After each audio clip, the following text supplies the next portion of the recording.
మిథున రాశి వారికి 4 గ్రహాలు యోగిస్తున్నాయండి. రెండో రాశిలో బుధుడు, జన్మ శుక్రుడు, తృతీయంలో రవి, కేతువులు. 4 గ్రహాలు యోగిస్తున్నప్పుడు 5 గ్రహాలు వ్యతిరేకిస్తాయి. అంటే ఇంచుమించు సగం బలం ఉంది. వ్యాపార ఫలితాలు అనుకూలంగా ఉన్నాయి. వ్యాపారంలో ఏ పని మొదలుపెట్టినా మంచి ఫలితమే వస్తుంది. ఎందుకని? ధనస్థానంలో బుధుడు ఉండటం. సామరస్య ధోరణితో ముందుకు సాగటం ద్వారా మీ ప్రయత్నాలు విజయవంతమవుతాయి.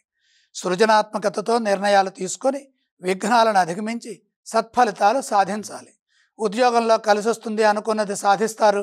ఉన్నత స్థితి గోచరిస్తోంది, అధికార యోగం ఉంటుంది. పెద్దవాళ్ళ నుండి సహకారం లభిస్తుంది. తోటివారి నుండి మంచి గుర్తింపు ఉంటుంది. మీ కష్టానికి తగిన ప్రతిఫలాన్ని పొందుతారు.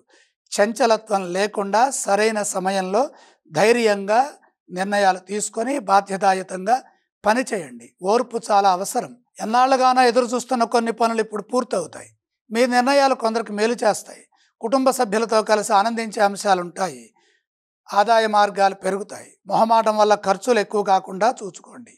ధనయోగం అనుకూలంగా ఉంటుంది. ఈ రాశి వారు ఏ స్తోత్రం పఠిస్తే బాగుంటుందంటారు? మిథున రాశి వారికి 4 గ్రహాలు యోగిస్తున్న వేళ ఇష్ట దేవతా ధ్యానం సరిపోతుంది. ఏ ఆలయాన్ని సందర్శిస్తే బాగుంటుంది? ఇష్టదేవతా దర్శనం చేయండి. మిథున రాశి వారికి యోగ్యత పెరుగుతుంది. అలాగే ఈ రాశి వారు ఏవేవి దానం చేస్తే బాగుంటుందంటారు? దానాలు అవసరం లేదు.